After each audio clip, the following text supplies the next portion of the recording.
Good morning. आज हम पढ़ेंगे standard 5 English medium subject Gujarati निकालो पेज नंबर 50 चैप्टर 9 कदर।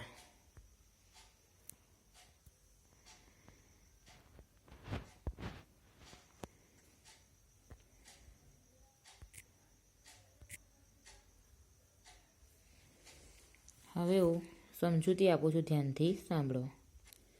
કાલે આપણે જોયું હતું કે સવારમાં દિવસ ઉગે છે ત્યારે દાંતન પાણી પરવારી વોશરૂમની કોરે બેસી ભગવાનની સ્તુતિ કરે છે। કોણ? કેસરીઓ। ત્યારે કોઈક ઘરમાં આવીને ઘરની બહાર બોલે છે કે વાલા કેસરિયા, તો પણ કોઈ જવાબ આપતું નથી। પછી બીજો સાદ આપે છે કે વાલા ઘર મેં હે, તો પણ કેસરીઓ બોલતો નથી। બીજા સાદે પછવાડામાં વાસીદું કરતાં કેસરિયાના ઘરવાળા હોય છે એ આવીને બોલે છે તો ઘરમાં, પણ રાજના સિપાહીઓને જોઈને આઈ જરા વિચારમાં પડી ગયા। 7 પેઢીમાં એ રાજના સિપાહીઓ આ આંગણે આવ્યાનું જાણ્યું નથી। આ શું? એટલે એવું કહે છે કે એ ઘરમાં જ છે પણ વિચારમાં પડી ગયા છે કે 7 પેઢી થઈ તો પણ રાજના સિપાહીઓ આ આંગણે આવવાનું જણાયું નથી। એટલે આ શું છે એમ? તો શું કહે છે પેલો સિપાહી? ક્યું બોલતા નહીં? એટલે એવું કહે છે ક્યું બોલતા નહીં, કેમ કશું તું બોલતો નથી, એવું કહે છે। તો વાલાની માળા પૂરી થઈ ગઈ, ઉઠીને રેલી આવ્યો। એ કેસરીઓ હતો એની માળા પૂરી થઈ ગઈ, જે જપ કરવા બેઠો હતો સ્તુતિ કરવા એ પૂરી થઈ ગઈ, એટલે એ ઉઠીને ડેલી આવે છે જ્યાં પેલા ઊભા હોય છે ત્યાં।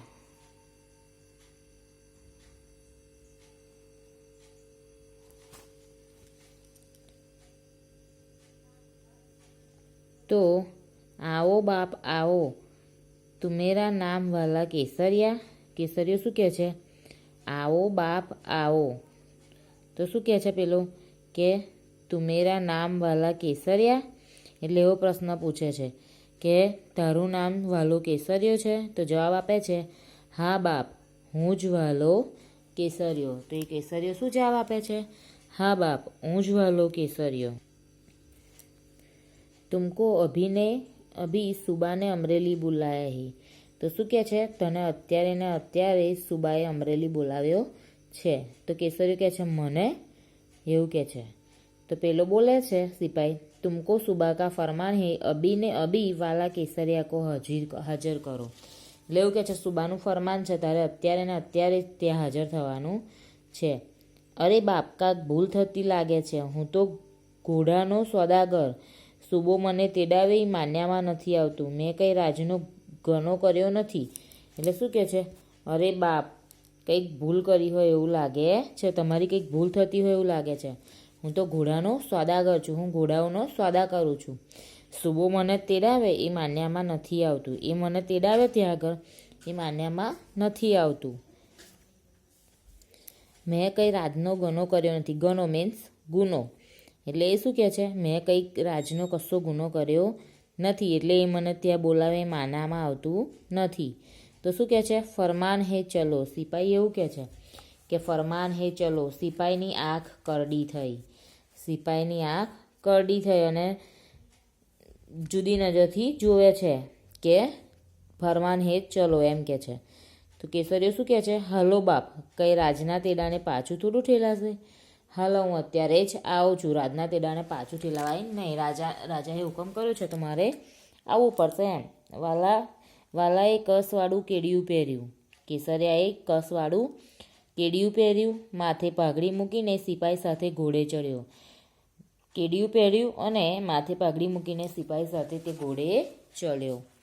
જાતા જાતા આઈને કહેતો ગયો કે સાંજે પાછો વળી આવીશ, ઉપાધિ કરતા નહીં, કશું ટેન્શન લેશો નહીં, હું સાંજે પાછો આવી જઈશ, કશું ટેન્શન ના લેશો, એવું જતાં જતાં કહેતો ગયો।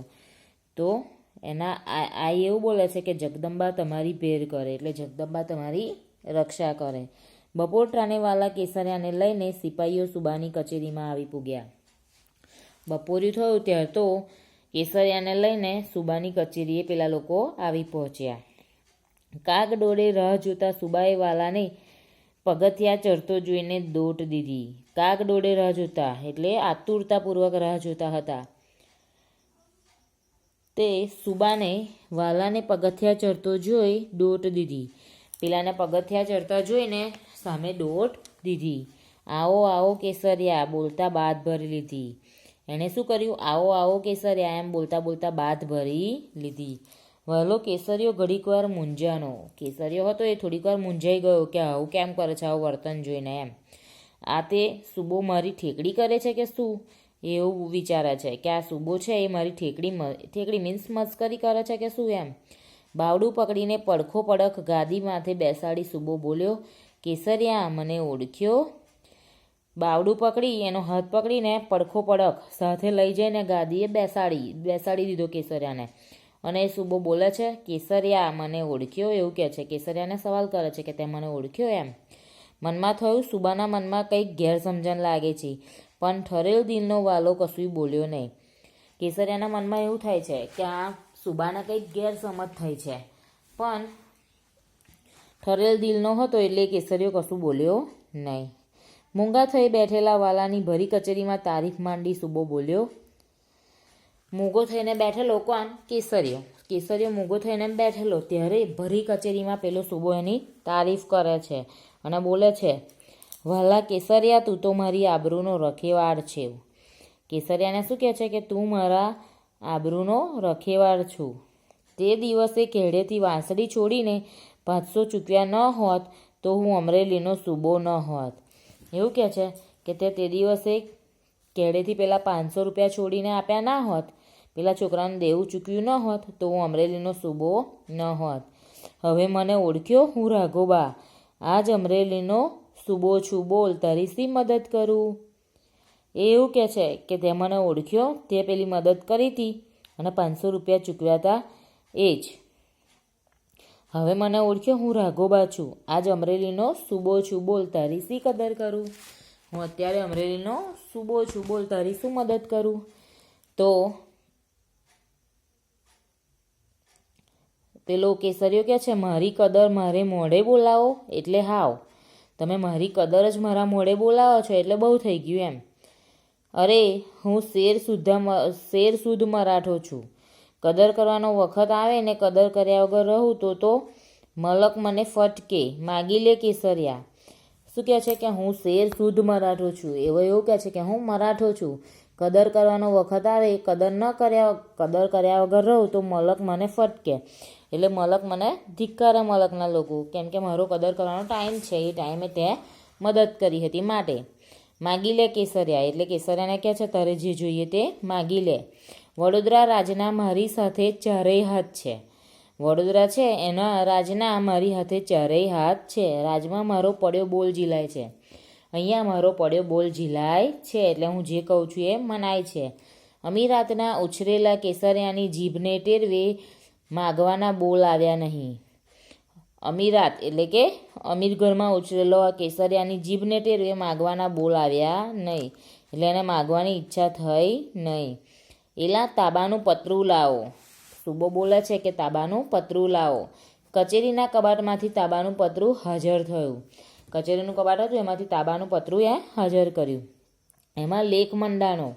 એમાં એક લેખ લખાયો, ગાયકવાડ તાંબાનું ગણની ગામ વાલા કેસરિયાને યા વચ્ચદ્ર દીવા કરો બક્ષીસ. કેવો લેખ લખાયો? ગાયકવાડ તાંબાનું ગણની ગામ. એટલે આ ગાયકવાડ જે તાંબાનું ગણની ગામ છે, વાલા કેસરિયાને યા વંચદ્ર દીવા કરો બક્ષીસ. એટલે કે કેસરિયાને બક્ષીસ કરો, ભેટ કરો એમ. સૂર્ય અને ચંદ્ર હોય ત્યાં સુધી. યા વંચદ્ર દીવા કરો એટલે કે સૂર્ય અને ચંદ્ર હોય ત્યાં સુધી એવો દસ્તાવેજ કરે છે કે કેસરિયાને એ ગામ ભેટ કરો એમ. બક્ષીસ મીન્સ ભેટ. તિથિ તારીખને રાજની મહોર લાગી. તિથિ તારીખને રાજની મહોર લગાડી. રાઘોબાએ હુકમ કર્યો, કેસરિયાને માન મર્તબા સહિત ઘરની પુગાડો. કેસરીયો છે એના માન સાથે એના ગામમાં પહોંચાડો. આજે પણ વાલા કેસરિયાના વંશજો અમરેલી જિલ્લાના ગણની ગામમાં વસે છે. આજે પણ વાલા કેસરિયા જે કેસરીયો હતો એના વંશજો બધા અમરેલી જિલ્લાના ગણની ગામમાં વસે છે. તો આ પાઠમાં તમને ખબર પડી. એમાં એવું આવે છે કે કેસરીઓ હોય છે વડોદરા ઘોડા વેચવા માટે જાય છે, પરંતુ એકે ઘોડા વેચાતા નથી. તો એની પાસે આવતા પાછો આવે છે ત્યારે એક છોકરાને બૂમો પાડતા જુએ છે. બૂમો પાડતા જોવે છે એટલે ત્યાં ઊભો રહી જાય છે અને જોવે છે કે શું થયું. ત્યાં તો કોઈ એની જોડે 500 રૂપિયા દેવું માગતું હોય છે. તો કેસરિયા જોડે એટલા જ 500 રૂપિયા વાટ ખર્ચી માટેના રાખેલા હોય છે. તો એને આપી દે છે, એનું દેવું ચૂકવી દે છે. અને રસ્તામાં એક ઘોડો વેચીને એ એના ઘરે પહોંચે છે ખર્ચો કાઢીને. તો પછી થોડો સમય જાય છે, પછી એ સૂબો બને છે. તો એને કેસરિયાને બોલાવે છે અને એની કદર કરે છે અને ઘરની ગામ એના નામે કરી આપે છે. એટલે આ પાઠનું નામ કદર છે, અહીંયા સિદ્ધ થાય છે. બરાબર, સમજણ પડી? તો હવે આગળનું નેક્સ્ટ પીરિયડમાં જોઈશું. Thank you.